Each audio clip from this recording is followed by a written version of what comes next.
बहनचोद पहले ना मुझे अंधेरे से डर लगता था, फिर लौड़ा बिजली बिल आया, अब ना मुझे रोशनी से डर लगता है।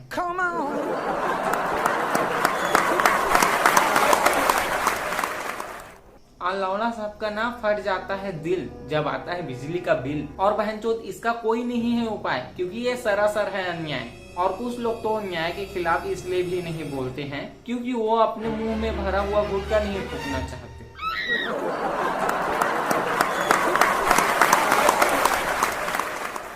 एक तो गर्मी में होती है हालत टाइट, ऊपर से बहनचोद रहती नहीं लाइट। और ये सूर्य देवता को भी ना कोई रोजगार दिला दो, बहनचोद खाली फोकट इतनी डिग्री लेकर घूमते रहते हैं। और उन भोसड़ी वालों का भी क्या जवाब जो गर्मी से बचने के लिए करते हैं जूस से इलाज। अरे जब किस्मत में ही लिखा है गर्मी में गांड घिसना, तो क्या बहनचोद नींबू पानी क्या रसना।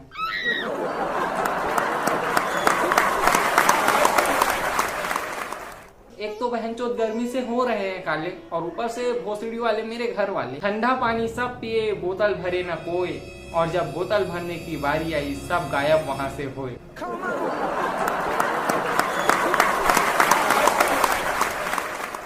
बहनचोद दोपहर में चूदी पड़ी है पूरा खानदान, ऊपर से लौड़ा शाम को आंधी तूफान। और ये मौसम की बारिश, ये बारिश का पानी, अब बिजली विभाग को अपनी गाढ़ है मरवानी। दुख गया है मेरा सर, इनसे लगाना पड़ेगा बाम। बहनचोद गाड़ मराया सब, हम शुरू करते हैं अपना काम। काम नहीं करेंगे तो कहाँ से मिलेगा खाना।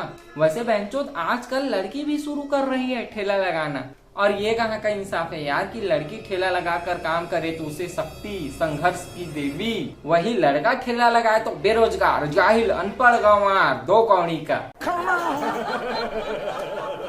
वैसे ठेला खोलने पर सब बनाते हैं वीडियो, लेते हैं पिक, पर मैंने जॉब किया वेटर का क्योंकि उसमें मिलती है टिप। अच्छा एक दिन ना एक भोसड़ी वाला अपने गर्लफ्रेंड के साथ होटल आया खाना खाने, तो मुझे टिप नहीं दिया, जिससे आया मुझे गुस्सा। तो मैं अपनी खुन्नस निकालने के लिए दोनों के पास गया और लड़के से कहा कि सर कल वाली मैडम ज्यादा ब्यूटीफुल थी। और क्या, उस बॉयफ्रेंड के लग गए मोए मोए।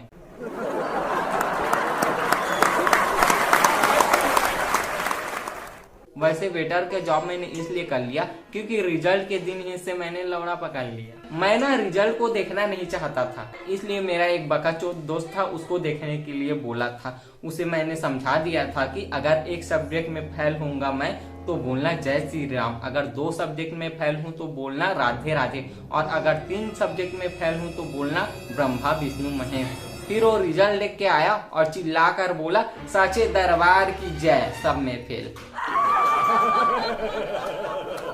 वैसे बाकी में फेल होना ही था क्योंकि था पानी में, लेकिन विज्ञान में 0 नंबर आए इससे था हैरानी में। क्योंकि विज्ञान में मैंने एक क्वेश्चन का आंसर दिया था, उसमें पूछा था कि हमारे शरीर के 5 अंगों के नाम बताइए, तो मैंने सही लिखा था, हाथ पैर कान जीभ लंड।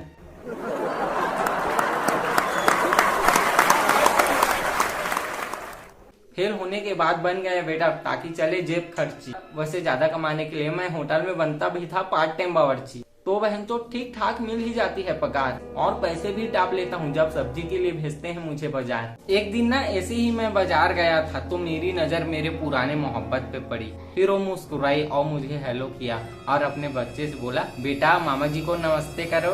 लेकिन बच्चा मासूम था, बोला मम्मी आपने तो इतने आलू भी नहीं खरीदे जितने मामा गिनवा दिए। लौड़ा उसकी याद करके बड़ी बड़ी चुच्ची, मैंने मारी पूरी रात मुट्ठी। बहनचोद मुठ मारना भी ना जरूरी होता है, कम से कम एहसास को होता है कि साला मेरे पास भी है।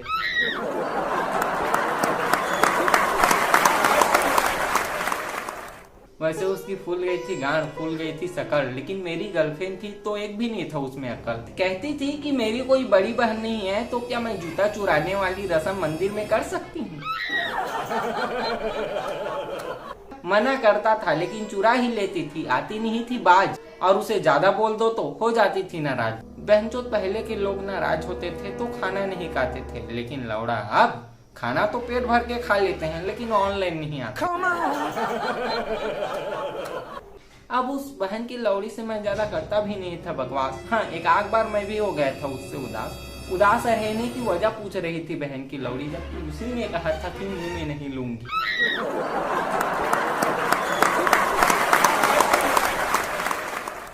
अब लड़ाई में जरूरी है साम दाम दंड भेद और जुदाई में जरूरी है आन गान लन छेद।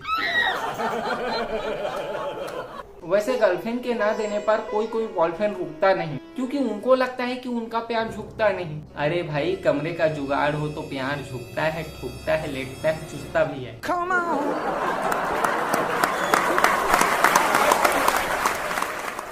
मैं हमेशा उसे कहता था कि कब दोगी, वो मना करती थी तो मुझको लगता था कि बेवफा होगी, लेकिन वो कहती थी कि बेवफा कहने से पहले मेरी चूचियों के रस निचोड़ लेना, कतरे कतरे से वफा न मिली तो बेशक मुझे चोट कर छोड़ देना।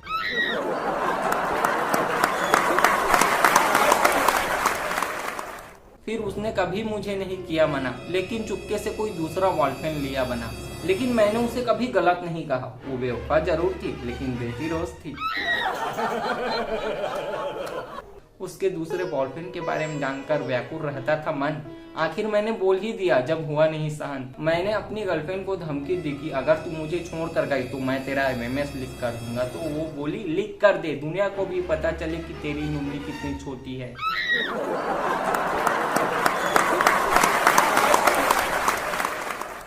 फिर मैं गया उससे रूठ और छोड़ दिया उसे, क्योंकि उसका प्यार था झूठ। यार, मुझे हमेशा लगता था कि उसके जैसा कोई झूठा नहीं हो सकता था, लेकिन फिर मैंने एक दिन टीवी में ना राशिफल वाला एपिसोड देख लिया। बहनचोद, उसके जाने पर ना मैं रोया ना मुंह से निकली चीख, लेकिन इतने साल में मैं बहुत कुछ गया सीख कि हंसी मुस्कान तसल्ली राहत सुकून आनंद चैन ये सब पैसों से नहीं मिलता, दारू पीनी पड़ती है।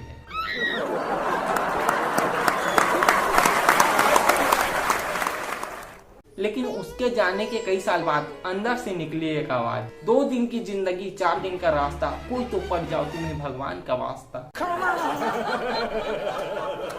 बहन, तो फिर मैंने सोचा क्यों ना मैं शादी कर लूं। 5 रोटी मैं अपने लिए बनाता हूँ, 4 उसके लिए बना लिया करूंगा। पर मैंने ना डिसाइड किया था कि ना मैं जिंदगी भर शादी करूंगा, ना मैं अपने बच्चे को करने दूंगा। अब मैं कब तक धोता खुद का कच्चा, इसलिए एक लड़की से शादी कर ली परिवार देखकर अच्छा। लेकिन यार, एक चीज ना मुझे समझ नहीं आया कि पत्नी को जब धर्म पत्नी कहते हैं तो साले को धर्मशाला क्यों नहीं कहते। शादी के कुछ दिनों बाद मेरी मम्मी मुझसे कहती है कि बेटा बहुत संस्कारी लड़की लाया है। रात को उसके कमरे से इंग्लिश भजन की आवाज आती है, oh my God, oh my God.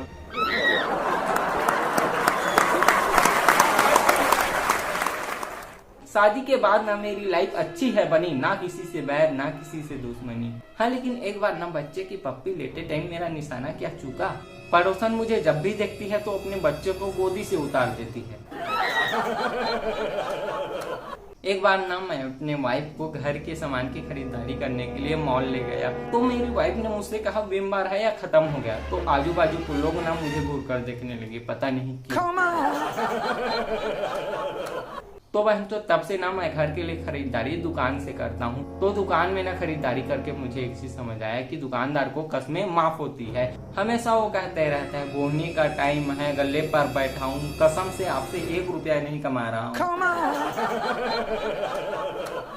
अब ऐसी छोटी छोटी खुशियों को मैंने कर लिया है लॉक और सुबह सुबह चले जाता हूँ मॉर्निंग वॉक। हाँ, लेकिन आपको पता है कि स्कूटी से ना मॉर्निंग वॉक जाओ तो थकान महसूस नहीं होती और समय भी बचता है।